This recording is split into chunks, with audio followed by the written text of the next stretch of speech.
Selamat datang kembali di Papuan Truth ID. Kali ini kami akan belajar bersama tentang 20 pelajaran teratas yang dipelajari dari buku Kecerdasan Emosional. Banyak pelajaran yang bisa dipetik dari buku Kecerdasan Emosional.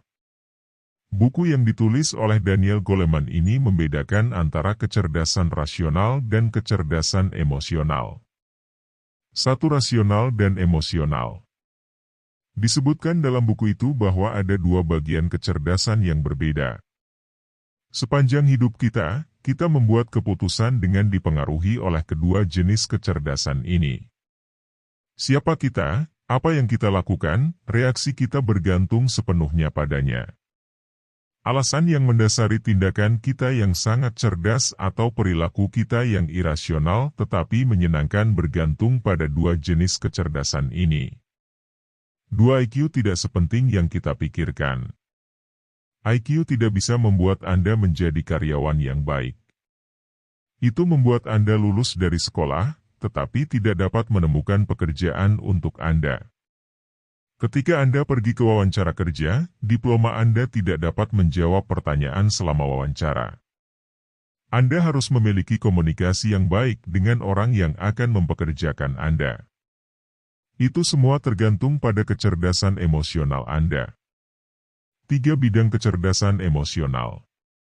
Kecerdasan emosional bertanggung jawab atas motivasi, kesadaran, empati, dan hubungan kita.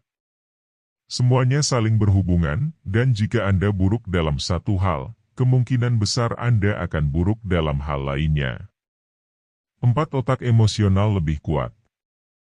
Bagian atas luar otak kita adalah bagian di mana kita membuat keputusan rasional, sedangkan bagian bawah adalah bagian di mana kita membuat keputusan emosional. Tidak peduli seberapa rasional kita kelihatannya, kita dapat dengan mudah ditipu oleh otak emosional.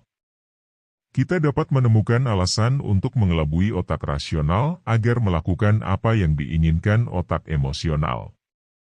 5 perasaan orang lain. Berkat empati kita dapat benar-benar memahami perasaan orang lain.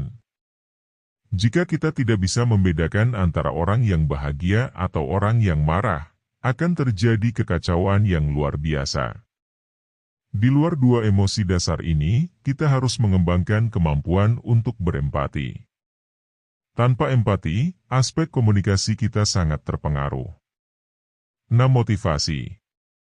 Motivasi kita yang memungkinkan kita bertahan lama menghadapi masalah yang kita hadapi, juga merupakan produk dari kecerdasan emosional. Kita dapat meyakinkan diri sendiri bahwa kita dapat memecahkan masalah. Kita bisa tetap optimis dan memiliki harapan untuk masa depan. 7 kesadaran. Salah satu aspek kita yang paling sulit untuk dikembangkan adalah kesadaran kita. Kita harus berlatih memahami bagaimana perasaan kita yang sebenarnya. Kita harus bertanya pada diri kita sendiri. Kita harus mendengarkan diri kita sendiri. 8 hubungan. Hubungan tidak bisa dilepaskan. Itu harus dikelola. Ini membutuhkan toleransi dan pengertian bersama. Jika Anda tahu cara menyelesaikan konflik, itu akan menjadi hubungan yang bahagia bagi kedua belah pihak. 9 emosi negatif dan positif. Emosi kita berubah setiap saat, tetapi semakin lama emosi negatif bertahan, semakin negatif pengaruhnya terhadap hidup kita.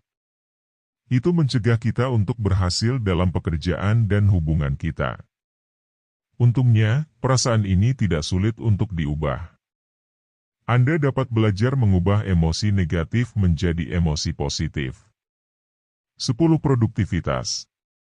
Ketika kecerdasan emosional Anda semakin kuat, kreativitas Anda mulai meningkat. Terlepas dari bidang pekerjaan Anda akan mulai melihat perbedaan serius dalam produktivitas Anda. Ini akan meningkatkan kinerja Anda.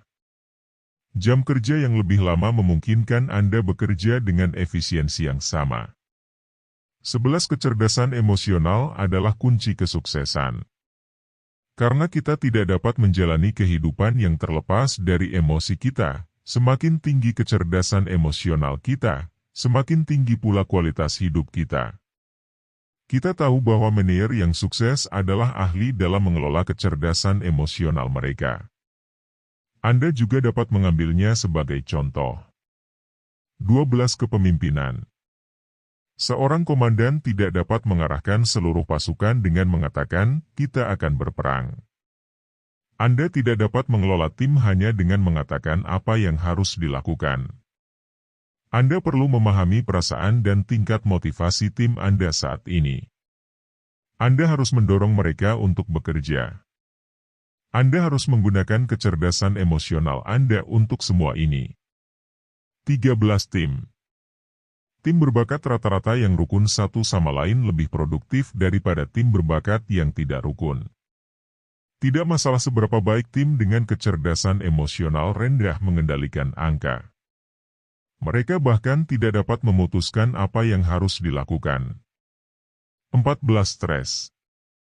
Kesulitan di tempat kerja dan dalam hubungan kita membuat kita stres. Stres membuat kita sulit menemukan solusi dari masalah. Ketika kita tidak dapat menemukan solusi untuk masalah, kita menjadi lebih stres. Untuk menghilangkan jalan buntu ini, kita perlu tahu bagaimana mengelola situasi stres kita. 15 Pernikahan. Rahasia pernikahan yang langgeng dan bahagia adalah ketulusan dalam perasaan Anda. Jika pernikahan Anda tidak dibangun atas dasar keintiman sejak awal, itu akan mulai retak selama bertahun-tahun. Bahkan masalah kecil menjadi tidak terpecahkan. Anda harus terbuka secara emosional di awal jalan. 16 Kepemimpinan dari buku Kecerdasan Emosional. Kepemimpinan bukan berarti dominasi. Memimpin kolega Anda ke tujuan bersama dan membuat mereka percaya pada realitas tujuan ini.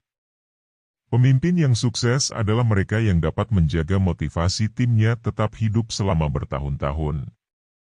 Anda harus membuat mereka menginginkan pekerjaan yang harus dilakukan. 17 Emosi semuanya normal.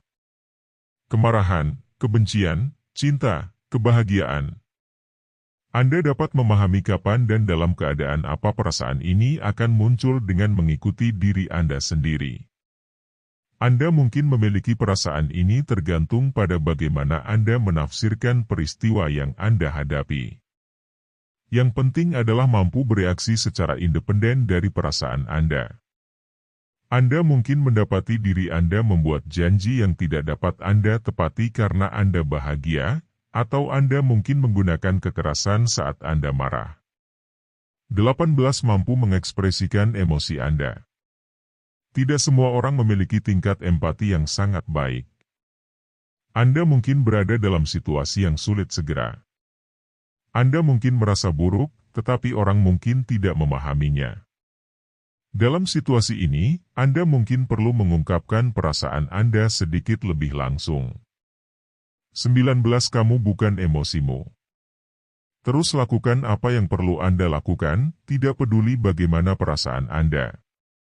Kesuksesan diraih oleh orang-orang yang tidak bisa menyerah apapun perasaan dan pikirannya. Jangan biarkan perasaan Anda memengaruhi tindakan Anda. 20 Waktu. Segera setelah Anda merasakan emosi yang berbeda, cobalah untuk berpikir sebelum bertindak. Karena kecerdasan emosional bergerak lebih cepat daripada kecerdasan rasional, hal itu dapat membuat Anda bertindak tidak rasional dan membuat Anda mengucapkan kata-kata yang tidak perlu.